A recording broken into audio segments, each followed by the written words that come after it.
Hello, everyone. Welcome to the Scalable and Adaptable Mining live Q&A session. My name is Matt Burns, and I'm the crowd solution specialist for Unearthed, and today I'll be your host. So just a bit of housekeeping before we kick off. So today's session will be recorded, which means that after the session early next week, it'll be up available on our YouTube channel and additionally on the challenge page. So yeah, if you need to jump out for any reason or you simply want to review the content, just jump on there. In terms of how the Q&A session today will run, you can use either the little raise hand function down the bottom, or alternatively, you can pop your question in the chat and I can read it out for you. In terms of the agenda today, we'll start off with just some quick introductions from the Oz and Inspire Resources team.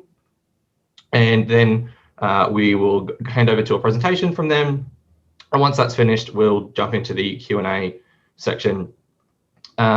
Just in terms of like mics and stuff, if you can just keep your microphone muted until you're asking a question, that would be quite helpful.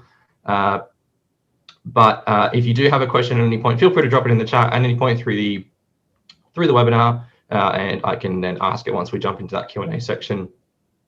So without further ado, today I have with me Brett Triffett and Annie Reynolds with me. Brett, would you like to introduce yourself? Hi, Matt. Yep, sure would. Well, good morning, good afternoon, or good evening, depending on where you are in the world. It's fantastic to be joining you today. Welcome to our Scalable and Adaptable Mining webinar. It's fantastic.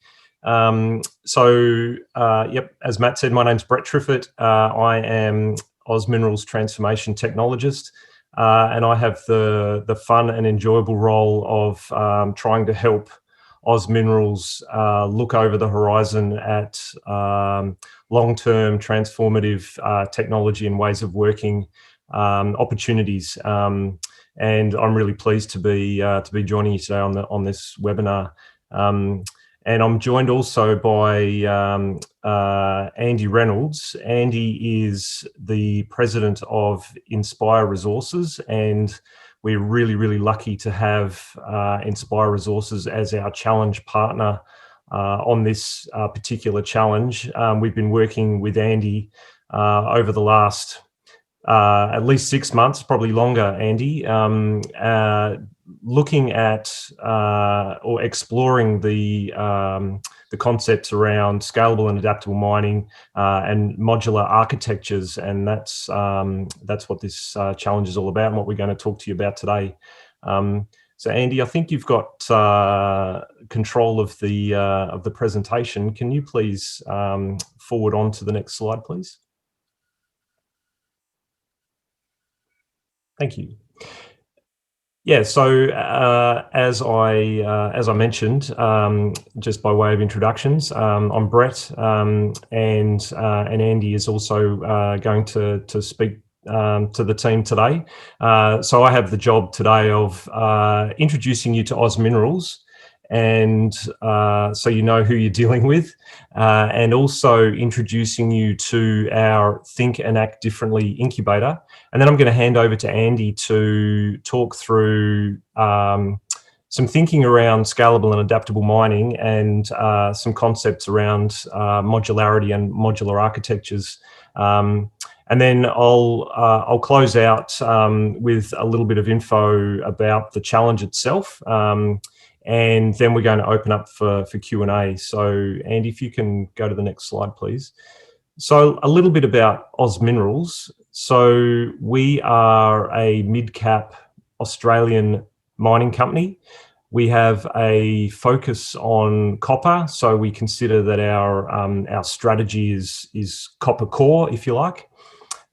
We have 2 operations in Australia. There's Prominent Hill and Carrapateena, and we also have an operation in Brazil called Antas.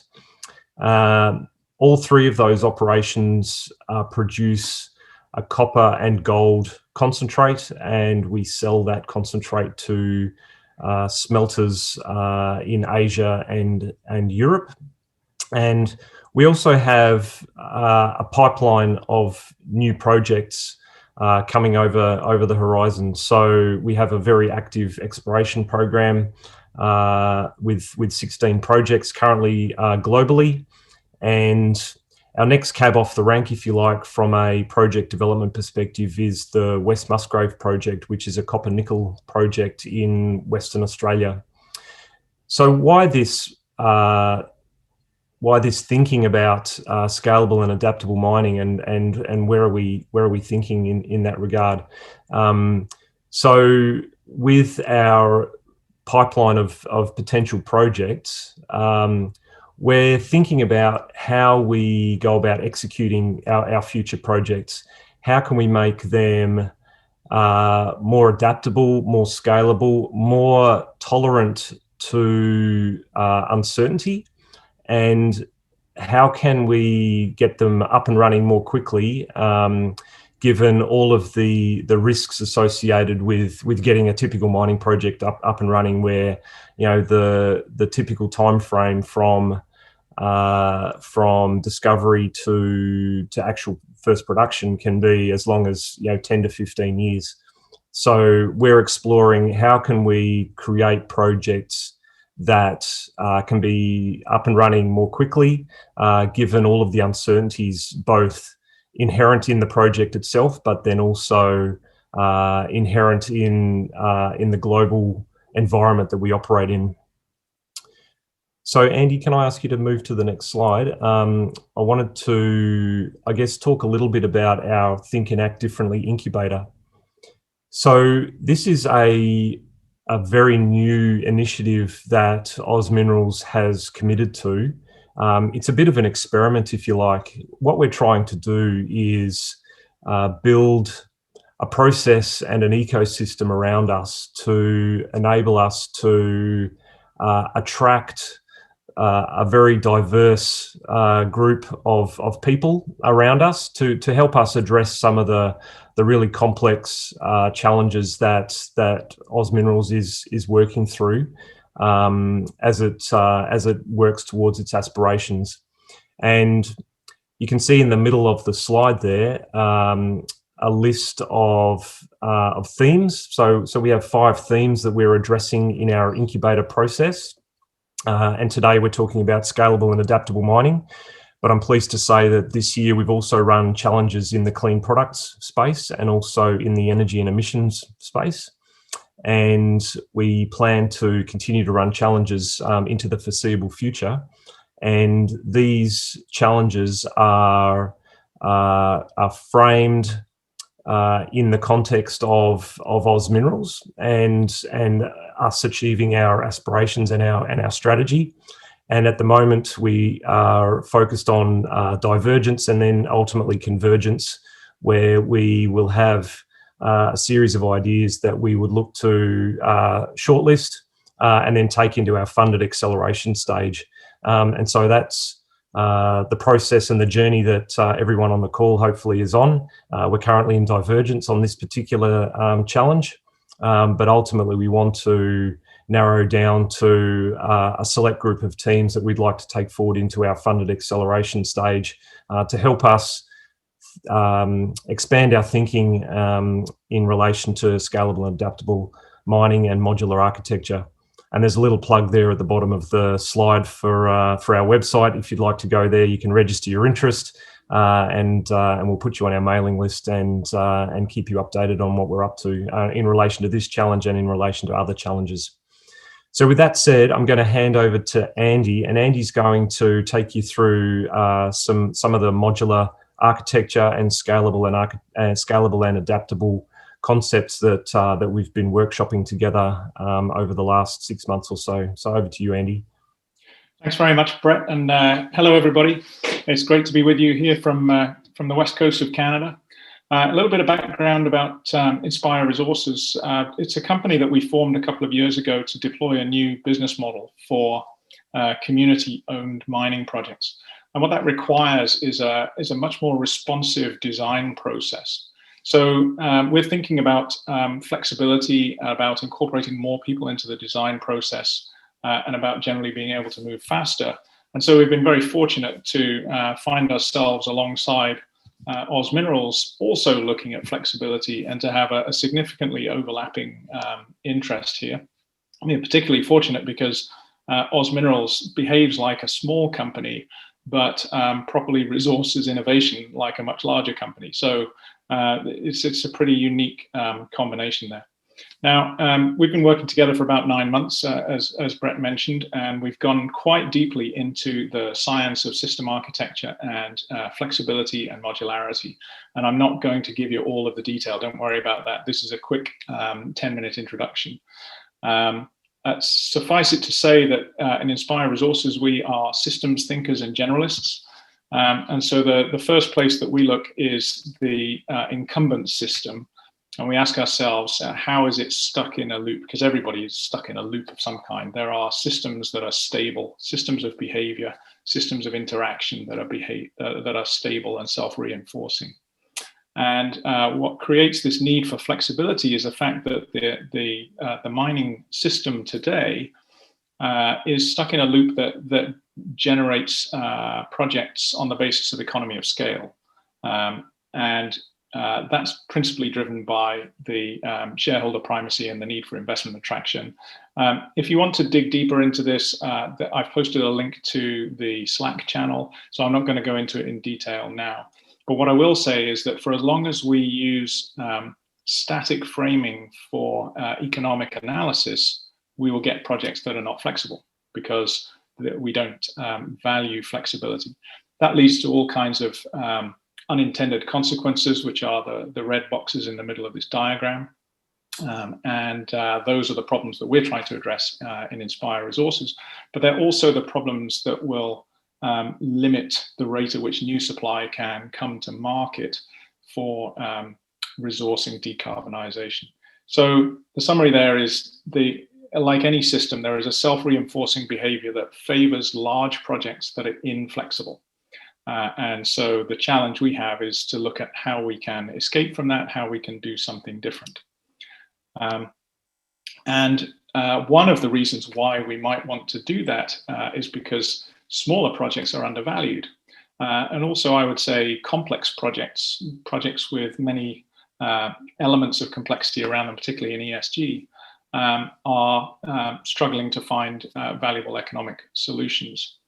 And so if we could create a design approach for mines that introduce valuable flexibility, perhaps we could unlock a different set of exploration projects. Perhaps we could boost the future pipeline of projects. Perhaps we could address a lot of ESG problems. Perhaps we could incorporate a lot more innovation. Perhaps we could improve environmental outcomes and advance the whole industry at the pace it needs to be going in order to resource decarbonisation. So what we found when we really dig into this is that there is a whole science of system architecture. And generally speaking, what we find is that modular architectures are more valuable where there is a lot of change, and highly integrated, customized, monolithic architectures tend to prevail in a static environment where efficiency is really what you need. I think over the last year and a half, we've learned a lot about resilience versus efficiency. We have understood what happens when a global economic system built on efficiency is subject to very significant disturbance. And so this is the kind of mindset we need to adopt in order to understand what's possible in shifting the mining philosophy, the mining system philosophy. The important thing, and the reason why it's really valuable that Oz Minerals wanted to go to the crowd on this, is that no one organization can do this alone. It's going to require a whole ecosystem, because this is not a point solution. This is not a substitution of a piece of the system.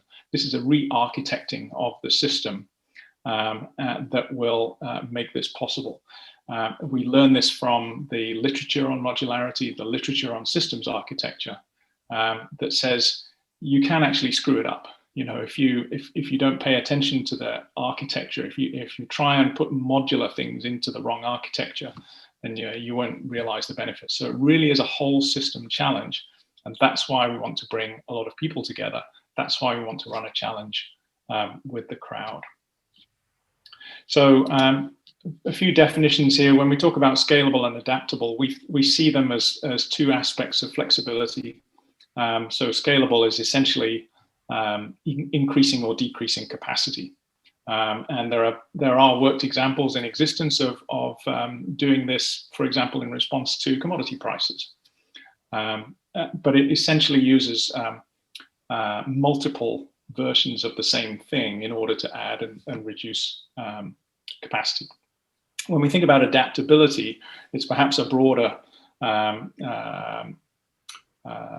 perspective on operating conditions, for example, change of ore quality, or change of carbon price, or change of social license. You know, there could be a whole range of disturbances that that one could have to adapt to.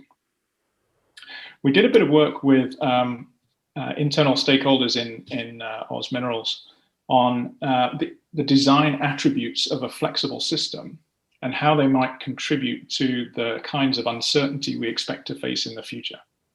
And this is a diagram that shows the linkage of the two. So on the right-hand side, you have the attributes of a flexible system. And on the left-hand side, you have the kinds of volatility and uncertainty that are expected to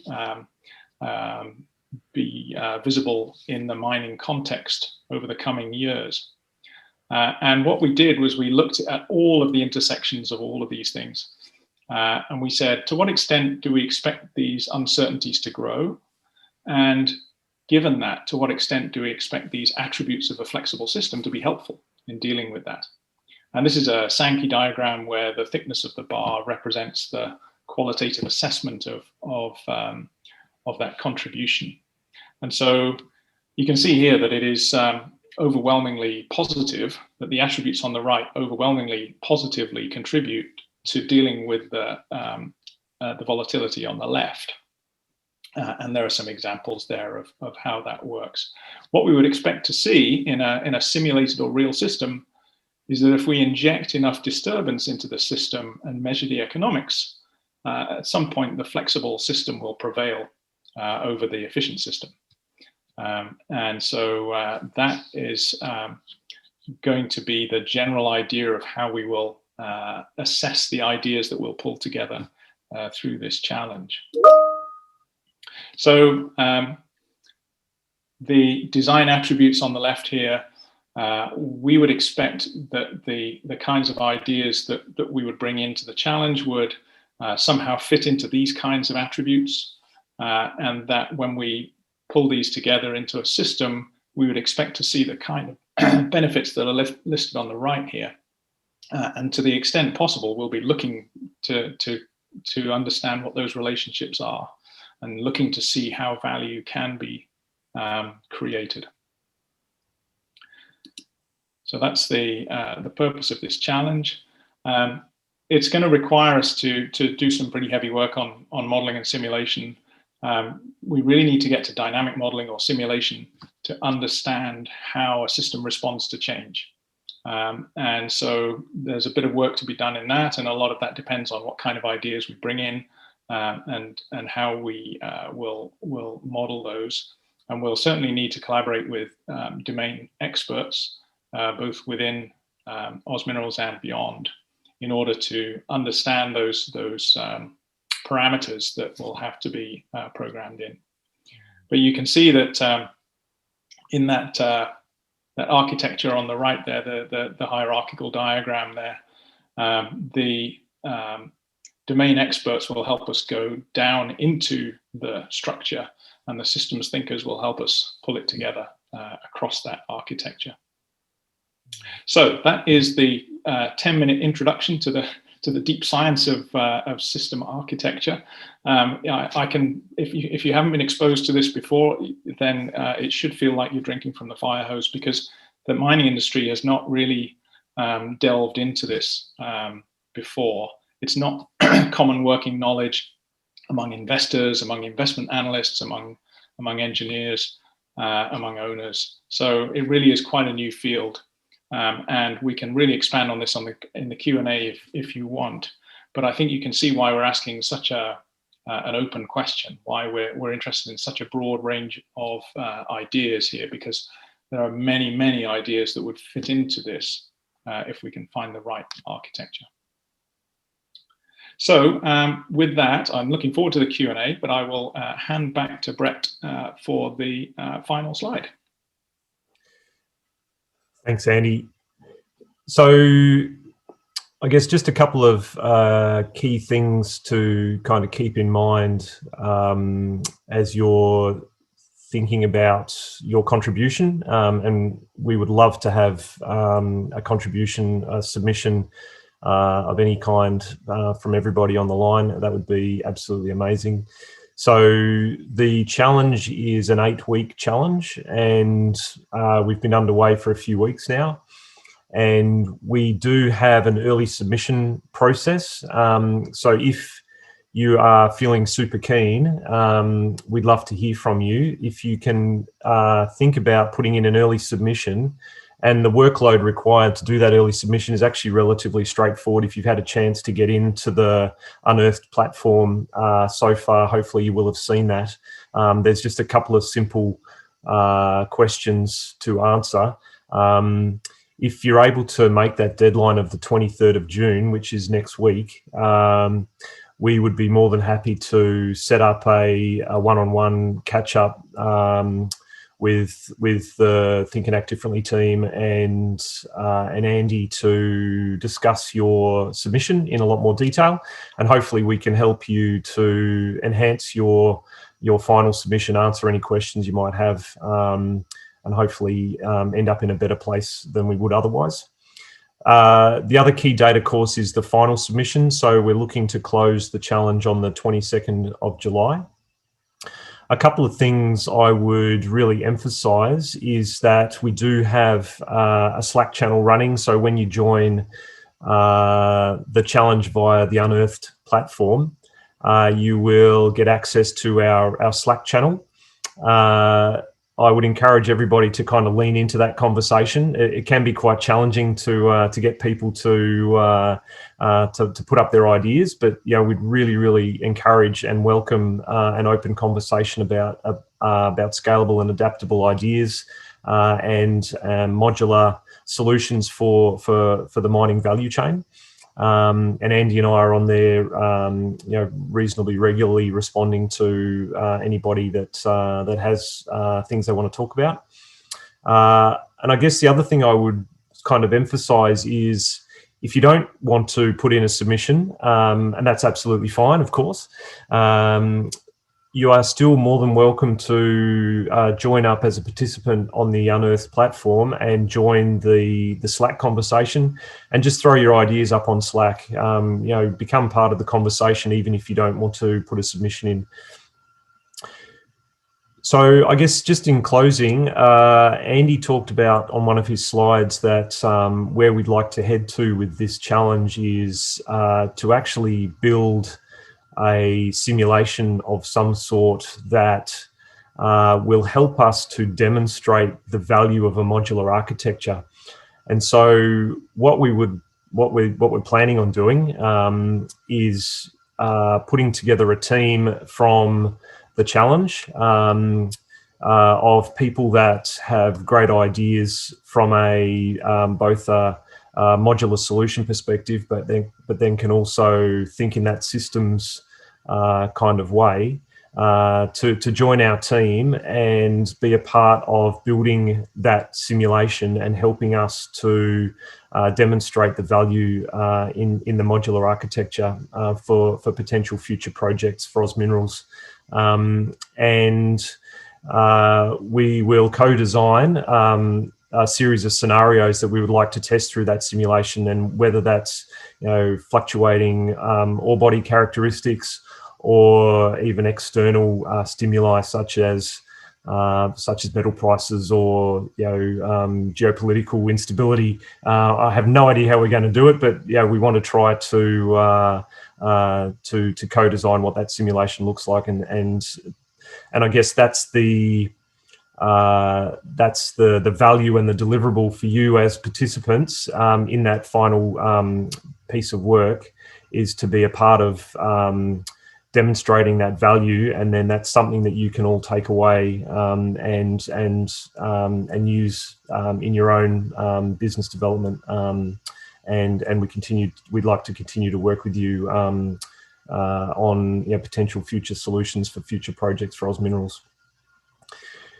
So I think that's it from a formalities perspective. So I'm going to hand back to Matt to facilitate the Q&A, and thanks again for listening, everybody. Yeah, thanks Brett, thanks Andy. I found the presentation to be quite insightful. I really like that slide about the uncertainty and how that kind of crosses over to the design components there. So yeah, really appreciate you sharing that one. So as I was saying before, if anyone does have any questions, just pop them in the chat and I can read them out, or you can use the raise hand function. I've just got a couple here to kick us off for the time being. Brett, I think you've probably seen some of these before. So the first one I've got here is, do you have a list of target use cases that are being prioritized for application of the technology being proposed under this challenge? Look, at the moment, Matt, we don't. I think one of the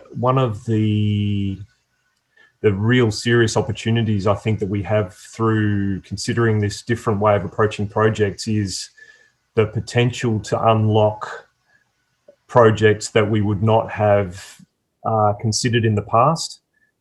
Projects that, as Andy said, might have been too small or too complex.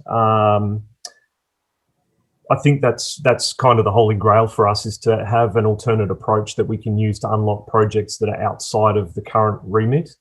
So we don't have a specific project in mind at the moment. And as I was talking about before, through the simulation process, we'll co-design an archetypal deposit, if you like, or project, to allow us to run that simulation. So it won't be based on a specific project yet. Okay, great. Thanks, Brett. We've got two questions here from Jennifer. So the first one being, can one company submit more than one idea? Yes, 100%, absolutely. We want all the ideas that we can possibly get. So you can either submit the same idea, two ideas via the same submission, or we're more than happy to have multiple submissions as well.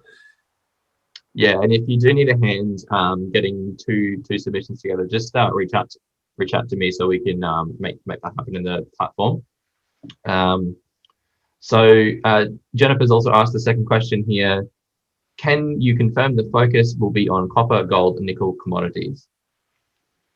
Look, I think this is still to be decided, I guess, and I think the teams that we take forward into the acceleration stage, where we'll co-design that simulation, will be involved in the co-design of the archetypal deposit that we might simulate. So that's from a challenge perspective. I think we will co-design what that looks like. I think in the future for Oz Minerals, more practically, the intent will be for us to our strategy is based around copper. So copper is our core asset, and gold and nickel are accessory elements that come along for the ride in the process of us being a copper-based company. Okay, thanks, Brett.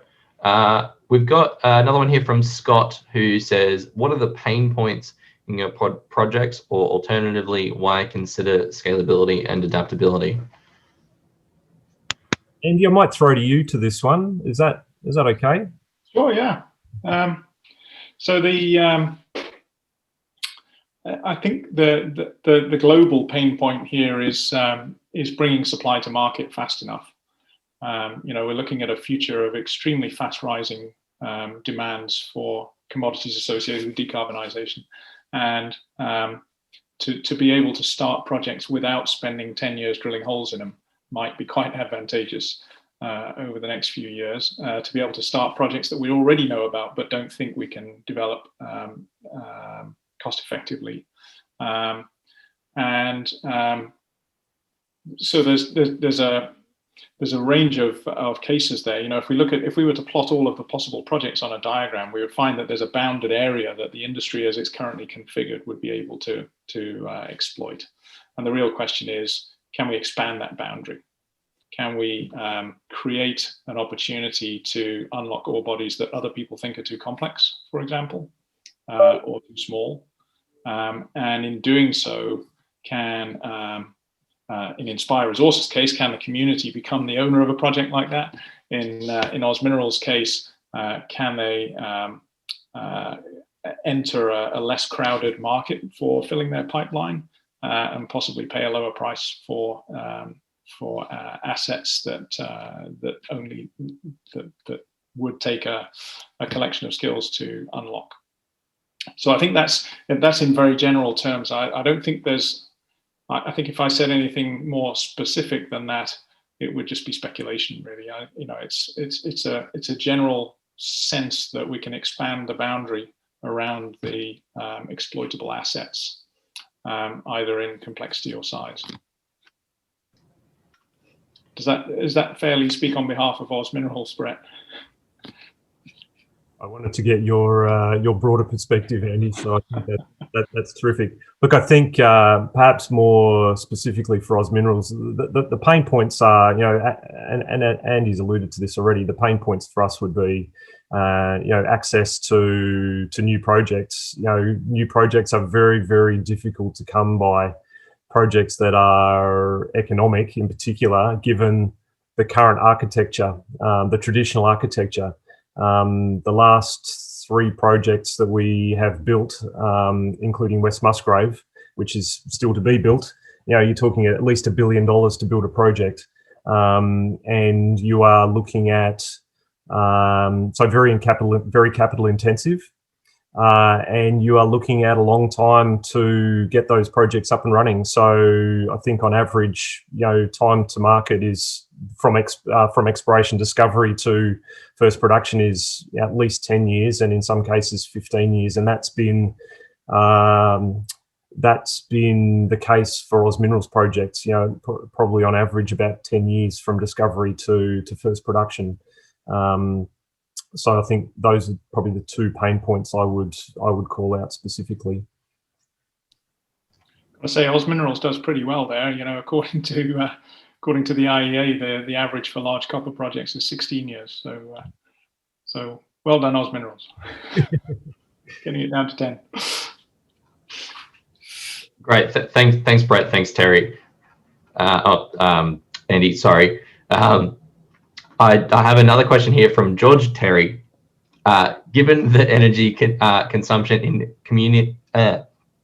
comminution circuit is the largest in the mining process, is this something that is being looked at as a low energy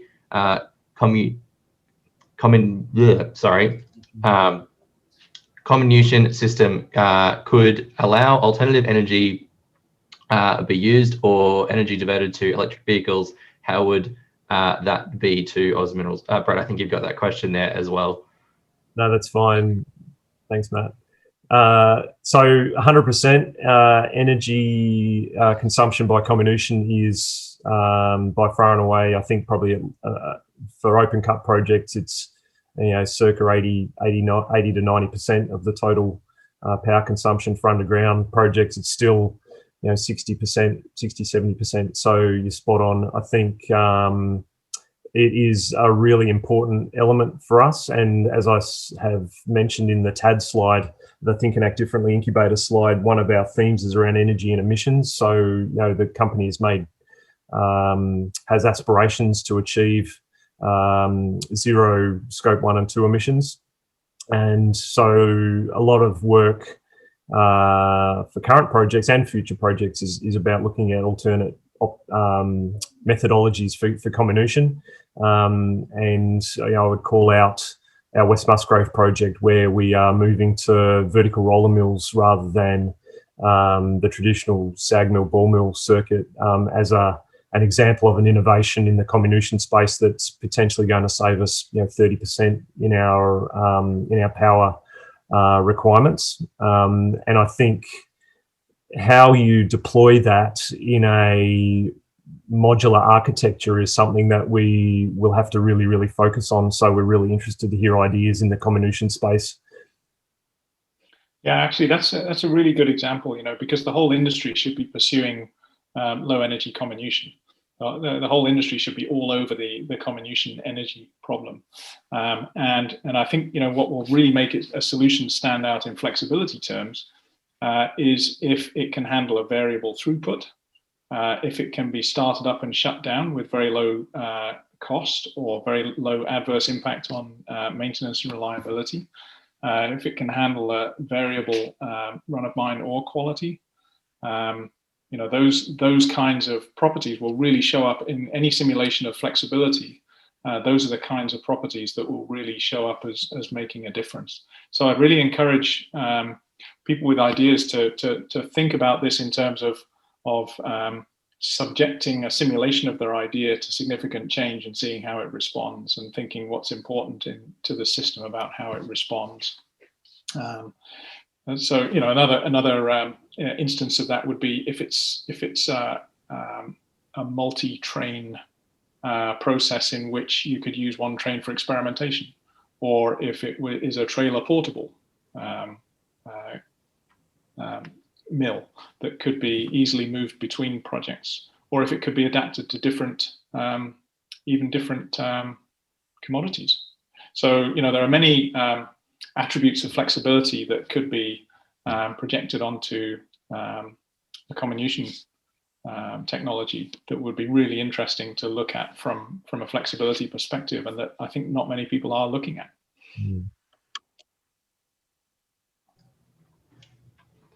Thanks, Andy. Thanks, Brett, for the answers there, and thanks, George, for the really insightful question.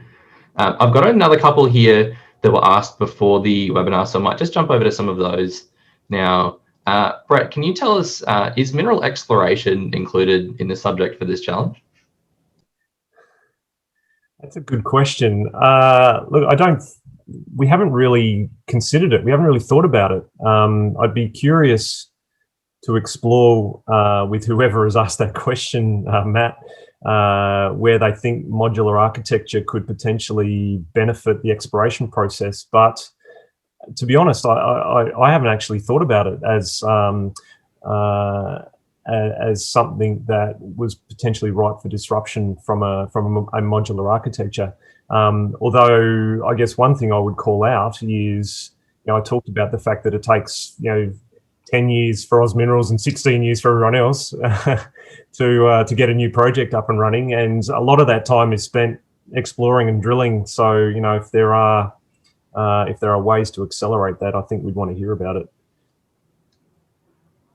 Yeah, great stuff. So the person that asked that question is in the webinar, or if you're watching this later, it would be really interesting to see a submission come through about mineral exploration.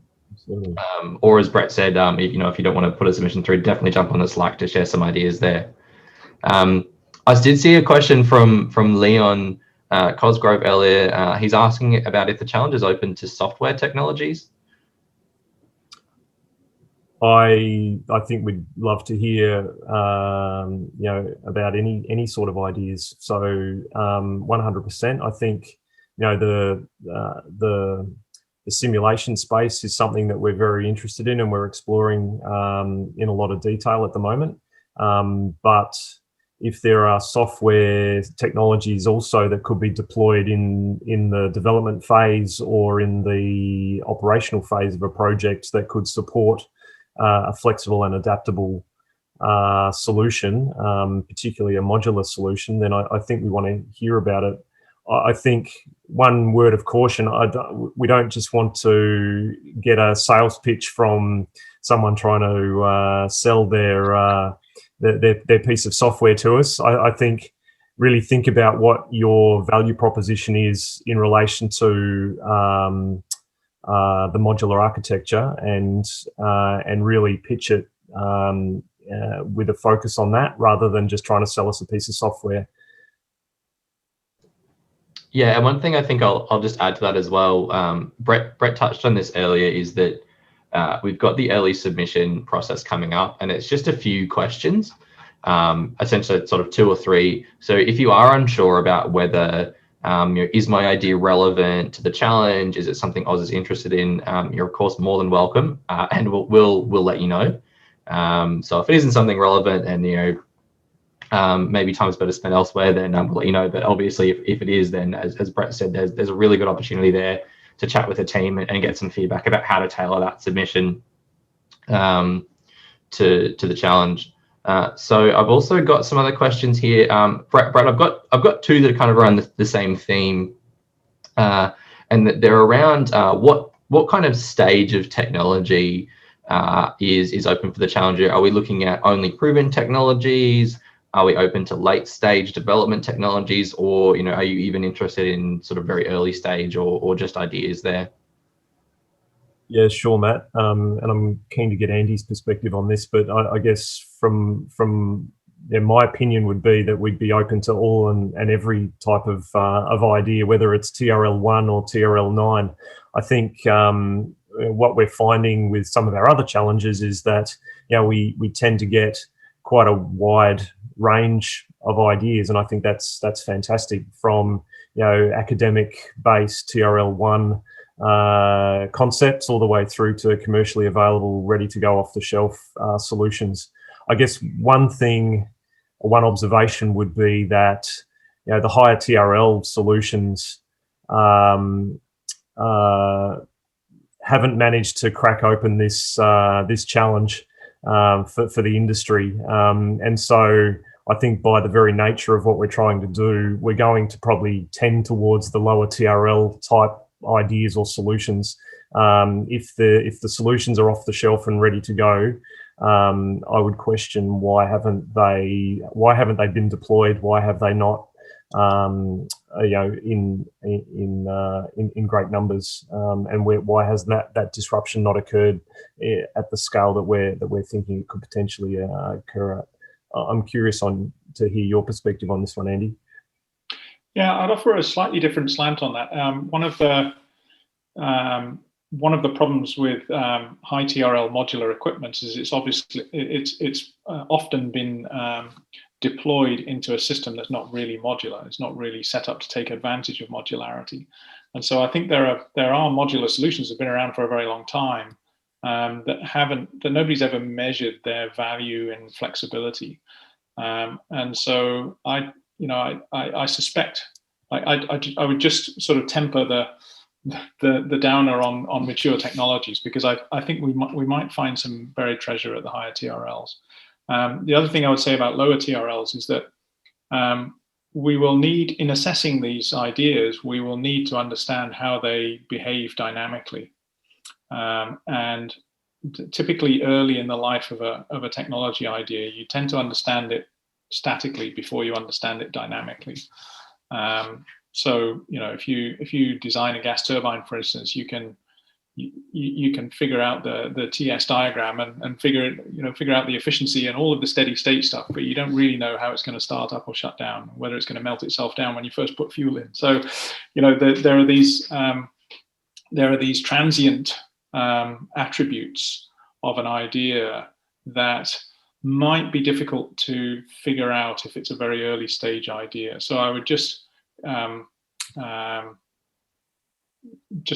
invite people to recognize that we want to measure the dynamic value of things.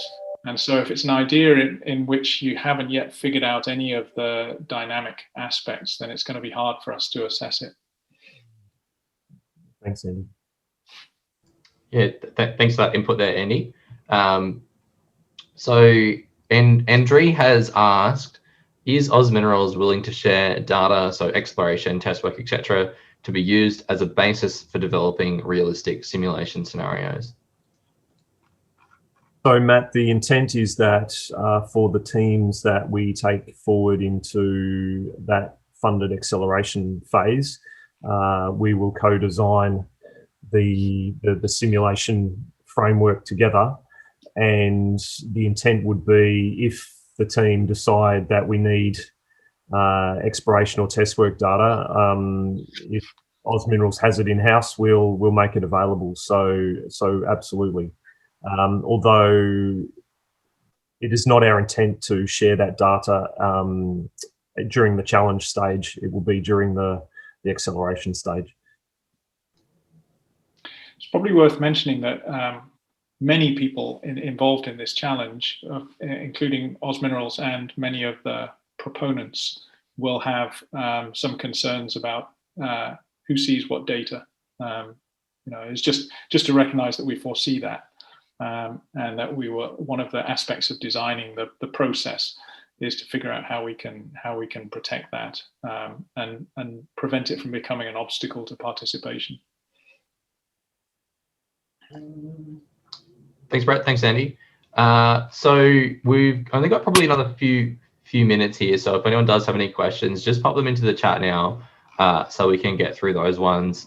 I will say that if we do get to the end of today's session and you have missed out on getting a question answered, or you come up with one later on, just pop it in the forums or jump onto Slack as Brett suggested before. We can kind of continue that conversation there. George, you've asked another question here. If you choose to move forward with a technology, is there a budget you have to employ it? Yeah, good question, George. So I guess keep in mind at the moment that we're not, this is not a tender process to buy a piece of equipment, okay? So at the moment, we're trying to attract a high-powered group of people to be involved in a conversation and to help us to investigate or explore, I should say, explore the value associated with the modular architecture. And primarily we're looking at deploying simulation to do that. So there's no budget available to buy equipment at this stage, but keeping in mind, of course, that the grand plan here, the aspiration, the long-term vision is that we're looking at how we might deploy a modular architecture to future projects. So, clearly becoming involved in the conversation and the simulation work and becoming part of the ecosystem and the conversation at this point in time clearly puts you, sets you at an advantage from a future deployment of equipment perspective. Yeah, I think it's really important that everybody gets some value out of this whole exercise, because what we're doing here is assembling the village that's going to raise the child, and so some of the value that you see from this exercise will be strategic. It will be a potential future market for mining projects that are built with a different philosophy than today's market. That's the idea here. And so it is a little bit of a step into the unknown. That's why this is perhaps a little bit unconventional as a challenge, but it's the best way to engage the largest community that can actually move this forward together. Yeah, I think it's a really excellent opportunity for people to be getting involved in something like this. Brett, I've just got one more question here from the early set. Is there anything you're explicitly not looking for as part of this challenge? Look, I think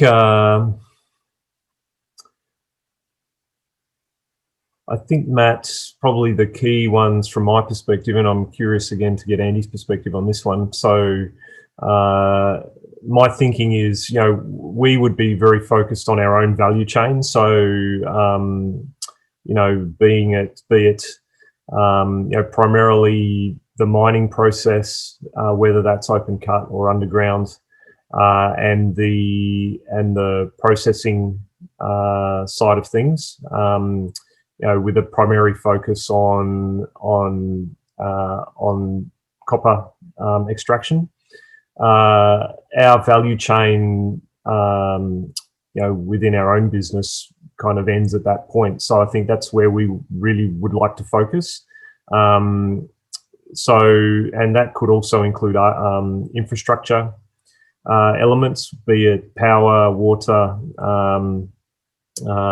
civils, whatever, in relation to the development of new projects. So I think as long as it kind of fits into that remit, we're really keen to hear about any ideas. I think I'd leave it at that, Matt. I think besides that, everything is on the table. Andy, I'm kind of keen to hear your perspective in terms of what you think's out of scope. Yeah, it's really hard to say because this is such an open challenge, and there may be aspects of an idea that would contribute to flexibility in ways that are not easy to foresee, that may be ways that even proponents haven't foreseen. So I'd encourage you to float ideas with us, and we'll see if between us we can find a contribution to flexibility that arises from the idea.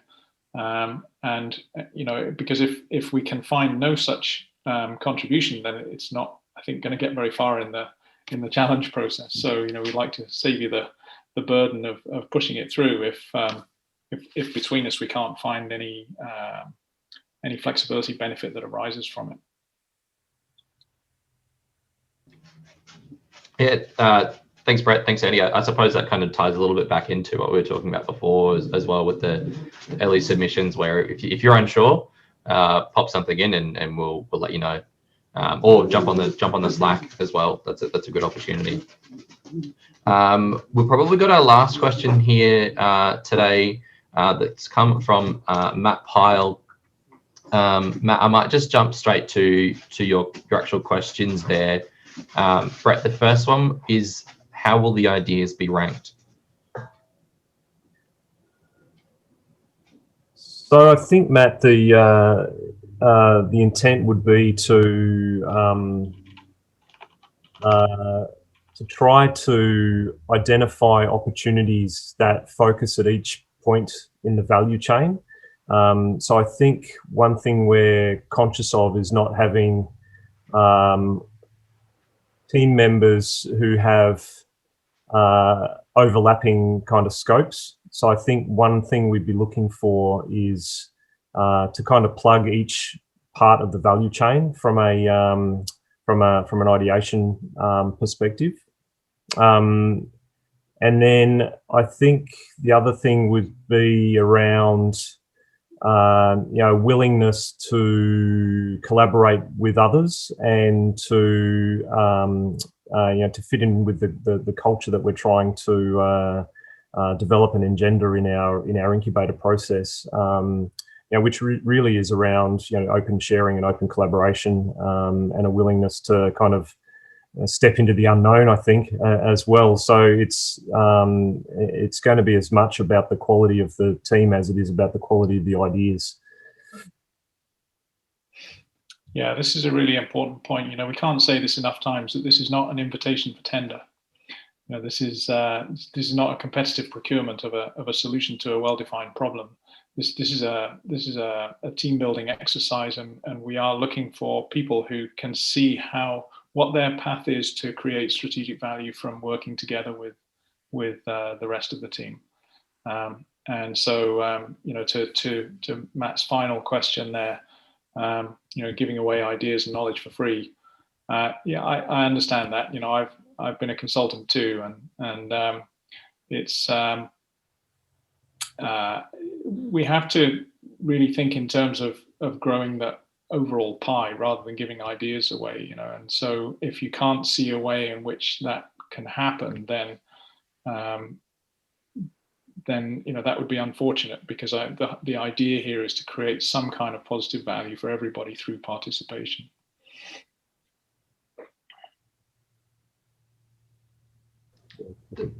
Thanks, Andy. And I think you've touched on Matt's third question there. I think we'll just jump onto the second one now, and that's probably our last one. what is the generic ore body to be tested? Matt says it's important for this to be defined. Yeah, look, 100%, Matt. I think we don't have a generic ore body in mind at the moment, and I think the intent is to kind of co-design what that looks like as part of the acceleration process. So if you've got some ideas, we'd love to hear about that. I think one thing we're working through between Oz Minerals and Inspire at the moment is the level of granularity that we want to do the simulation work at, and I think we could perhaps get a bit carried away with the with the development of an archetypal generic ore body. So I think the important thing is that we want to kind of focus at that level 0 at the moment, the high level, to get us started. With the opportunity being to delve deeper as we learn more and build more complexity, I think, into the ore body over time. I guess the other thing is just around the scale of the ore body that we'd potentially be looking at as well. I think the intent is to focus on a range of scales and a range of complexities, and design those scenarios collaboratively, so that everybody has the opportunity to learn about things that are important to them from in terms of their offering and their idea. Yeah, there will be some kinds of ore bodies that will be more amenable, or that will, in which a flexible architecture will generate more value. But I would encourage you to bear in mind that it's not just the geological scenario that we're going to use here. It's the disturbances that we're going to throw at the system. What we really want to do is stress a simulation with significant change, in whether it's in commodity price, in ore quality, in hardness, in land use constraints. There's all sorts of factors that we could throw at that. And what we want to, and the benefit of simulation is you can play with those. And so we want to create a simulation scenario of change that reveals the value of flexibility in the collection of ideas. and we'll design that partly in response to what the ideas are, so that we can enable them to make a difference.